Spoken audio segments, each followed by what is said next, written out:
Cette semaine, il nous raconte son histoire de cœur. Toujours côté cœur, croyez-vous vraiment qu'on peut mourir d'un chagrin d'amour? Et puis on se demande pourquoi il y a tant de chirurgiens qui écoutent de la musique classique dans leur salle d'opération. Est-ce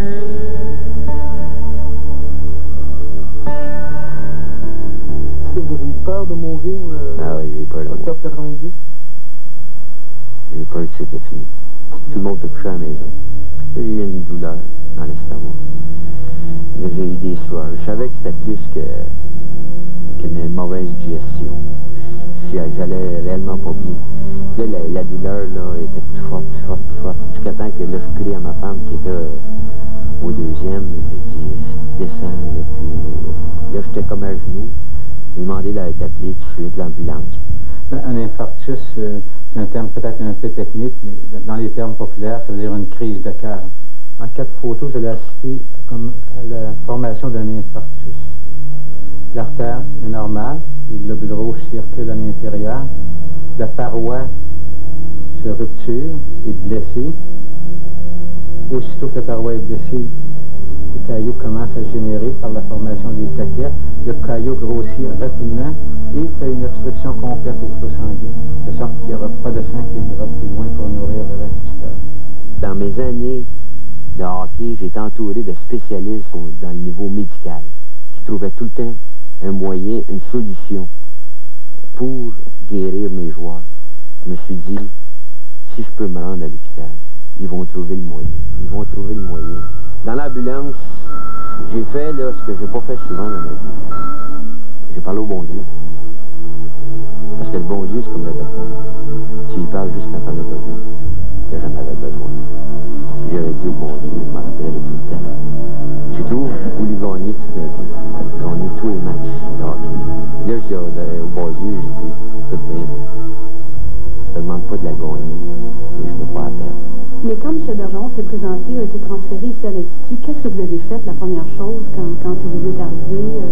La cardiologie moderne a beaucoup évolué. Puis pour le traitement de l'infarctus, nous avons des médicaments qui sont très, très actifs. Et puis avant, ce qu'on faisait, c'est qu'on regardait le patient et puis on essayait de prévenir les complications. On donnait de la morphine pour soulager des douleurs. S'il y avait des arythmies cardiaques à cause de la mort cellulaire, ici, on traitait les arythmies avec des médicaments anti-arythmiques. S'il y avait de l'insuffisance cardiaque, on traitait plutôt les complications. Maintenant, on a des produits qui sont actifs et qu'on donne à l'intérieur des veines, mais qu'on appelle thrombolytiques parce qu'ils vont dissoudre le caillot. Le caillot. Ouais. Puis il a reçu un traitement thrombolytique, ensuite un traitement anticoagulant pour éviter que le caillot revienne. J'ai le corps du cœur qui est mort. Le myocarde, là, la partie supérieure du corps, le docteur Thérou me l'a montré sur l'écran, ça fait comme ça fait gris, là. Donc mon cœur travaille, les 3 quarts du cœur travaillent.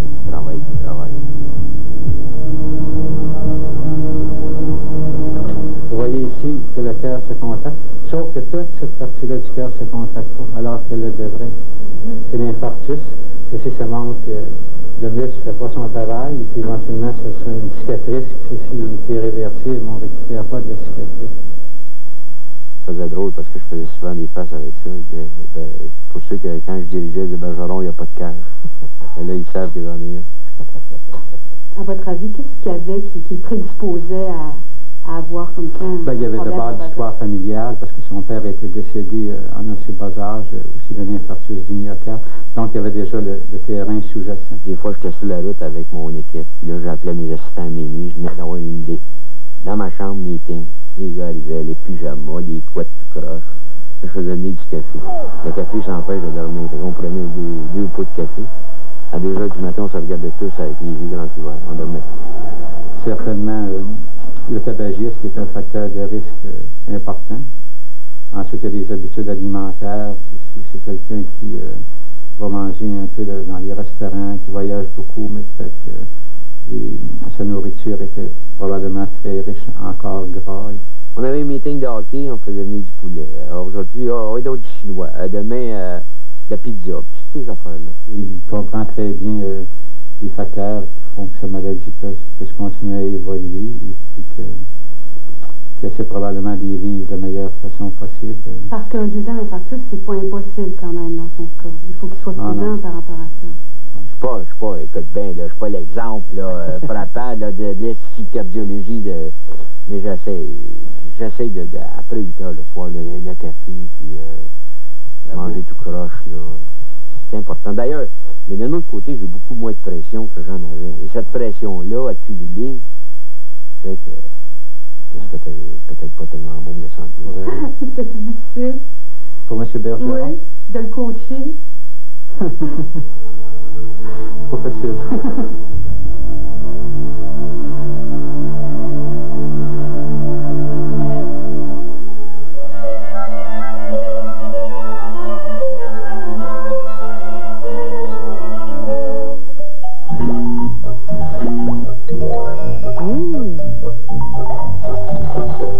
Au magazine Dernière Heure, on vous donne le vrai portrait des acteurs qui font l'actualité. Cette semaine, la naissance d'un cardinal. Dernière Heure s'est rendue à Rome avec Monseigneur Turcotte. Lisez la formidable ascension d'un fils d'ouvrier devenu prince de l'Église. Dernière Heure, pour en connaître un peu plus sur le monde. Par l'éditeur de 7 jours.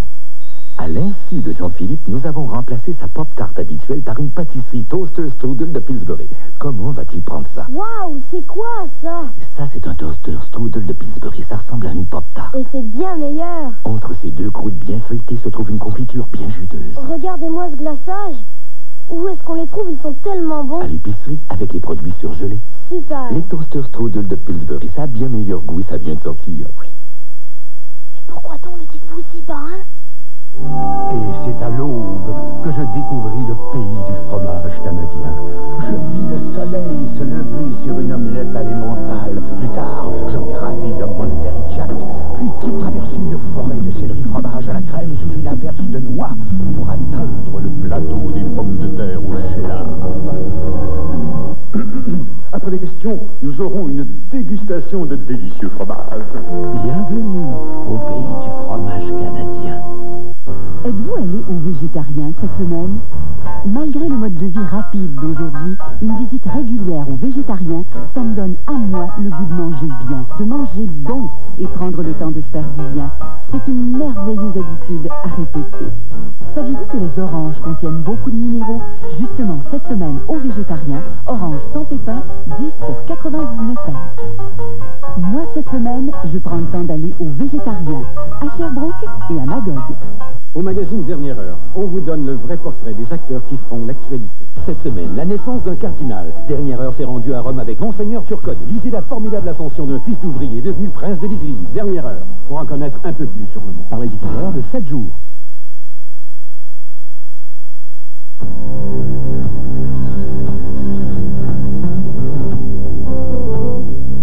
Une petite étude que nous avons effectuée auprès des associations de chirurgiens nous démontre que plus de la moitié des chirurgiens québécois opéraient en écoutant de la musique. D'ailleurs, il y a une recherche qui a été faite récemment auprès de 50 chirurgiens sur qui on a branché des électrocardiographes pendant qu'ils opéraient en écoutant de la musique. Conclusion, la musique classique permet de réduire leur tension artérielle et leur rythme cardiaque. Maintenant, ce n'est pas tous les jours, comme vous allez le voir dans ce reportage, qu'un chirurgien peut compter sur des musiciens en chair et en os dans sa salle d'opération.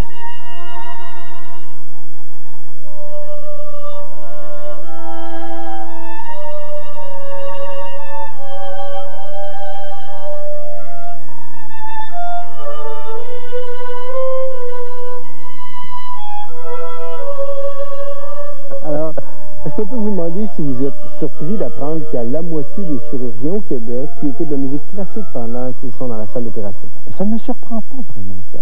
Maintenant, je ne sais pas si on écoutait le Sacre du Printemps, qu'on considère malgré tout comme de la musique classique selon la terminologie habituelle, mais là, je ne sais pas, ce serait un peu barbare comme opération. Peut-être qu'ils font ça pour certaines opérations compliquées. Qu'est-ce que vous pouvez leur conseiller comme pièce à écouter? Ben justement, je conseillerais beaucoup des pièces du XVIIIe siècle, ces pièces qui ne demandent pas une réflexion considérable. Je pense entre autres à la musique baroque italienne.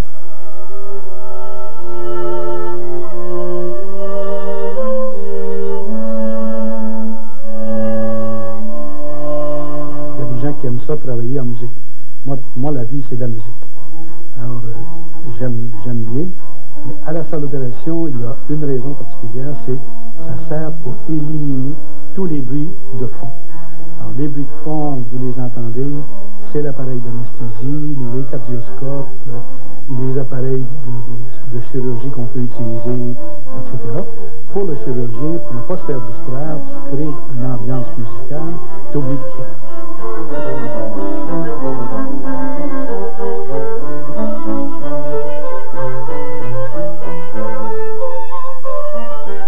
La musique crée une ambiance positive. Et pour moi, la chirurgie, il faut que ça soit positif.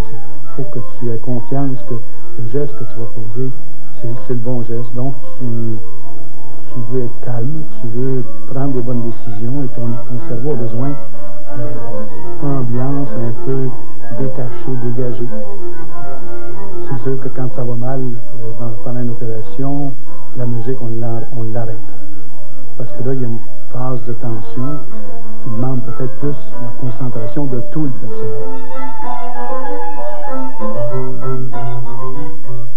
Puis, comme aujourd'hui, d'avoir des vrais musiciens dans votre salle d'opération, qu'est-ce que vous pensez de ça?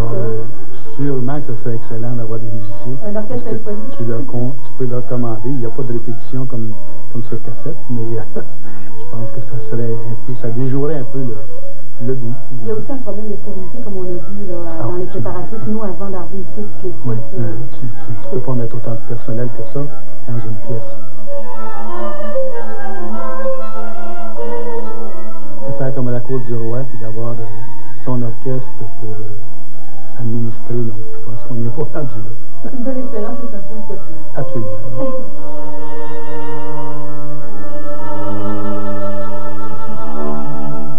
Quand on est rendu, qu'on se dit, ben aujourd'hui ça va mieux, j'ai pensé à elle juste 1000 fois aujourd'hui. Juste 1000 fois? Déjà, c'est bien. Déjà, on est sur le chemin de la guérison.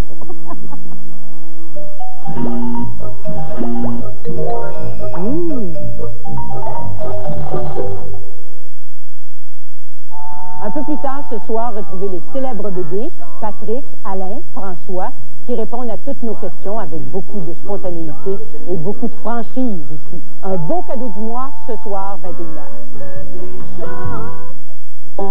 Chaque fois que je parle avec mon pharmacien, j'apprends quelque chose de nouveau. Je suis pas là juste pour vendre des médicaments, je suis un professionnel de la santé. Qu'on peut consulter sans rendez-vous. N'importe quand. Quand la pharmacie est ouverte. Eh oui, n'importe quand la pharmacie est ouverte. C'est sûr. Eh oui, c'est sûr. Vous n'avez pas peur du noir? Alors pénétrez dans un château étrange, peuplé d'esprits. Vos esprits ou véritables spectres? Méfiez-vous des invitations dans Les Fantômes sont cinglés, samedi 19h. José Chouinard, Kurt Browning, Isabelle Brasseur et Lloyd Eisler. Une première au championnat canadien de patinage artistique professionnel. Magie sur glace, Banque Royale, en direct de Hamilton, samedi 21h. Cette année, c'est la relance au Collège Rivière. L'école rafraîchit ses couleurs. J'ai vécu cette relance et je peux vous dire que le climat de vie au collège est super. Comme je vous le disais, pour mes études, l'atmosphère était déjà très bonne. Et maintenant, chacune des élèves veut davantage réussir, encouragée par les nouveaux équipements et par l'énergie nouvelle des profs.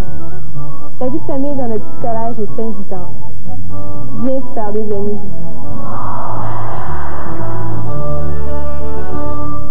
Venez profiter du grand succès de ce concept unique, le marché du store à Sherbrooke, le plus grand fabricant de stores au pays.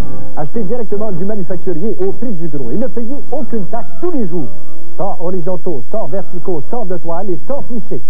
Un choix de 15 000 styles et couleurs garantis à 100% et prêt en moins de 24 heures. La meilleure qualité au plus bas prix en esprit. Venez de 500 pieds ou 500 000, ça vaut le déplacement. Le marché du store, 23-24 King West. Chez nous, c'est comme chez vous.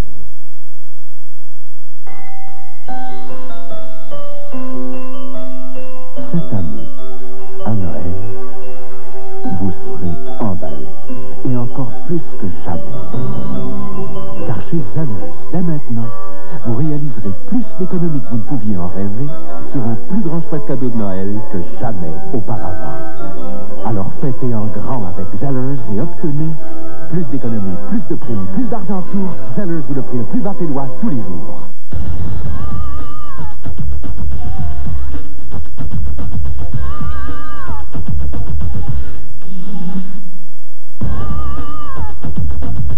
Ne manquez pas d'hier, dimanche, 18h30.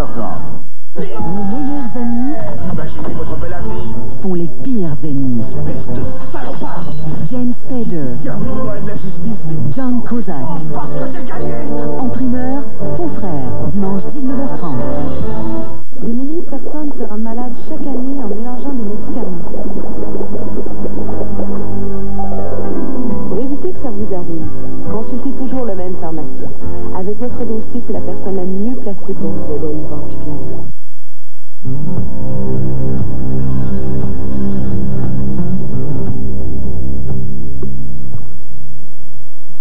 Il arrive un jour ou l'autre dans la vie, à la plupart d'entre nous, de vivre une peine d'amour. L'autre qui nous a laissés ou qu'on a quitté peut nous manquer comme on peut manquer d'air, nous manquer comme on veut du bonheur. Puis, petit à petit, viennent les instants où le chagrin d'amour nous apparaît inutile, un peu comme les ailes d'un oiseau dans une cage. Certains s'en remettent alors très rapidement, tandis que d'autres doivent fournir un effort immense pour se remettre à vivre, pour trouver la vie plus vivable, ou encore pour oublier, comme le chante si bien Jean-Pierre Ferland, ce visage aimé qui reste collé sur leur passé. Et je me suis saoulé pour tâcher d'oublier mon visage. Et je me saoule encore à jeun et à tribord. Quel voyage!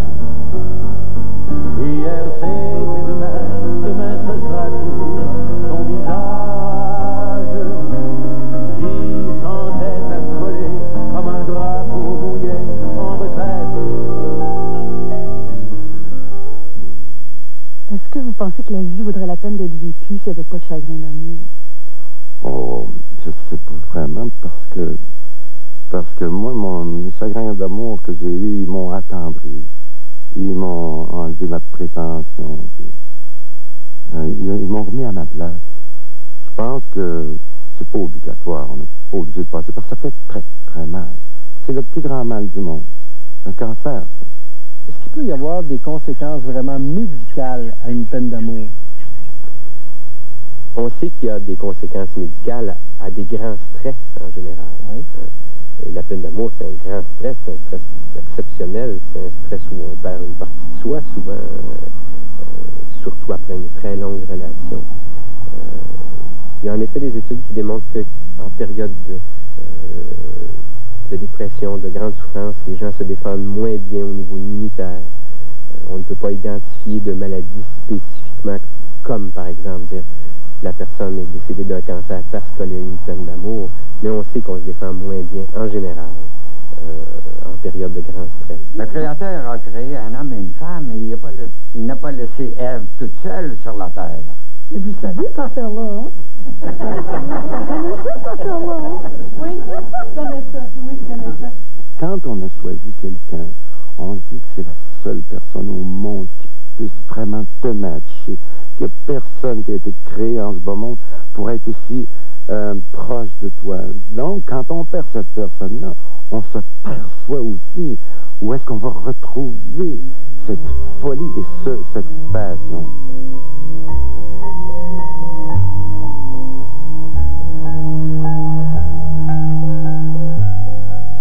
La peine d'amour, c'est triste, c'est quelque chose qui n'est pas facile à vivre.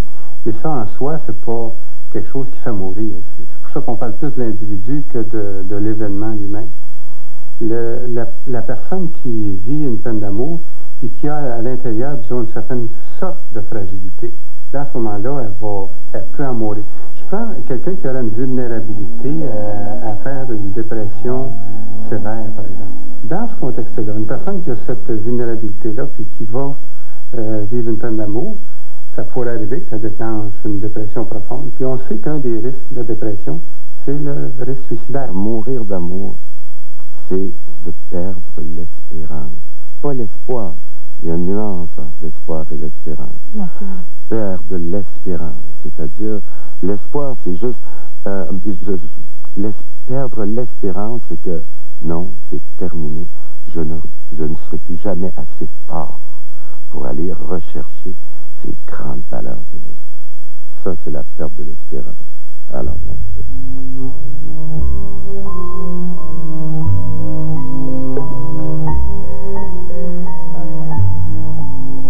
La période du chagrin d'amour, elle doit durer combien de temps normalement?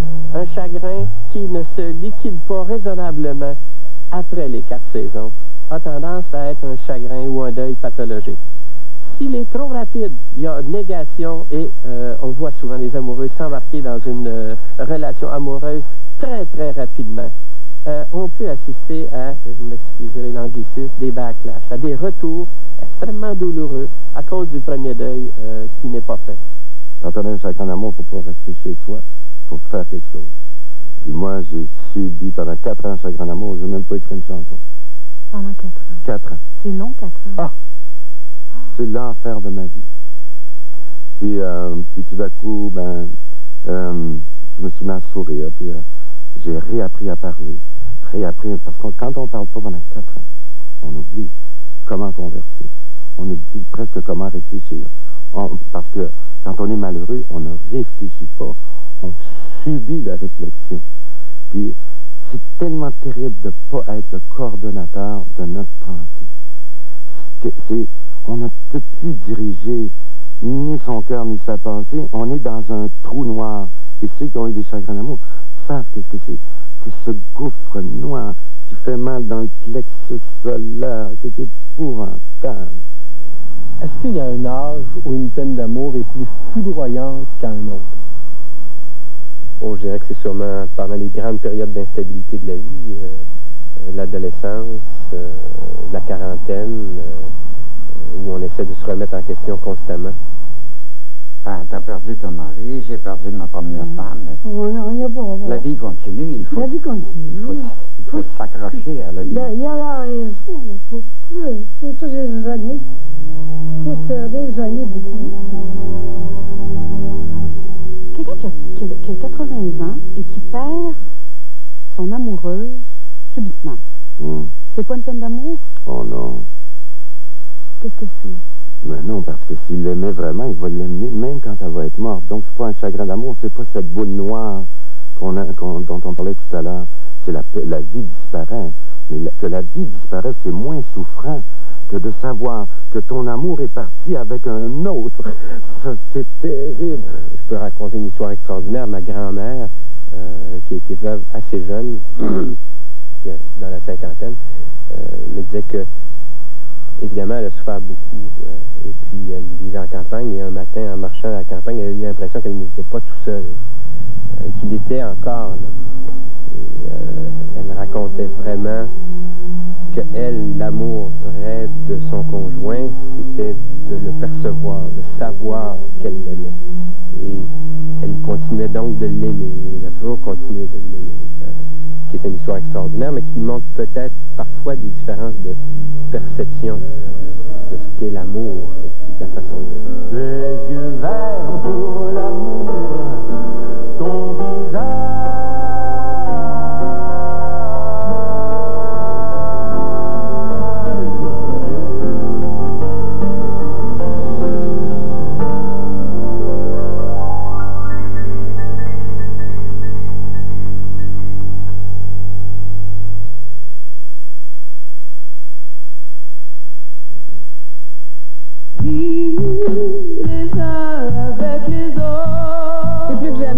besoin les uns des autres. Le CHU tient son 15e Téléthon ce vendredi dès 19h. On compte sur vous. Les uns avec les autres. Une croisière dans les Caraïbes.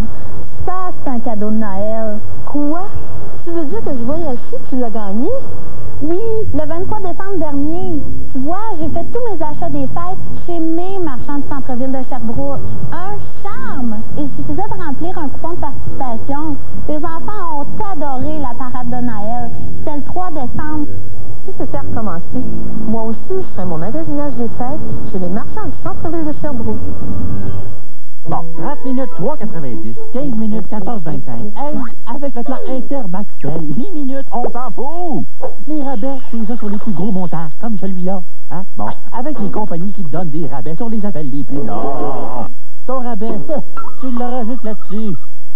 Ça fait que quand il parle de minutes, fais attention avant de mordre l'hameçon. Le verre pourrait te mordre. Pour connaître vos rabais Intermax, faites le 1-800-668-BELLE.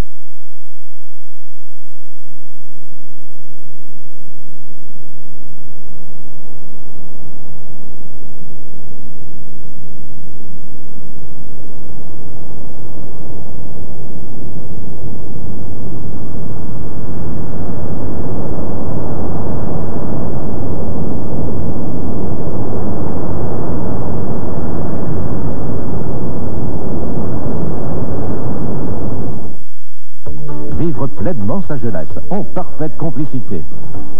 Au Collège Notre-Dame des Servites, l'excellence, le défi et le dépassement font partie du quotidien. Un environnement stimulant. Une vie pleine d'action.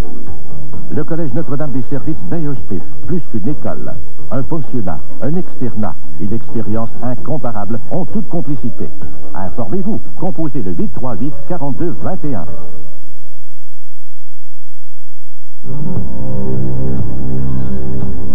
Avant de vous faire opérer, vous devriez peut-être vous marier si ce n'est pas déjà fait. En tout cas, c'est peut-être le conseil le plus judicieux que l'on peut vous donner à la lumière d'une étude qui a été faite par une équipe écossaise. Cette équipe en a fait constater que le stress post-opératoire était beaucoup moins élevé chez les personnes mariées que chez les célibataires.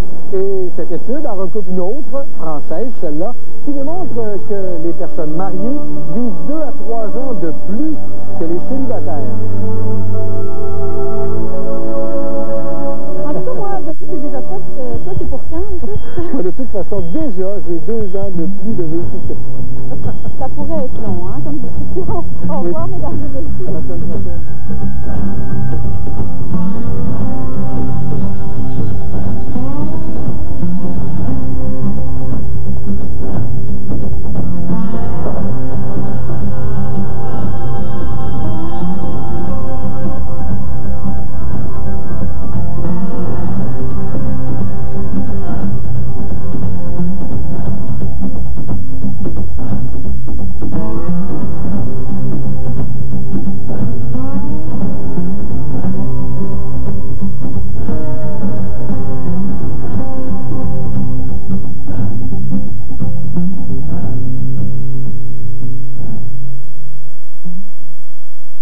Pharmaprix a été heureux. Vous allez voir les réactions qui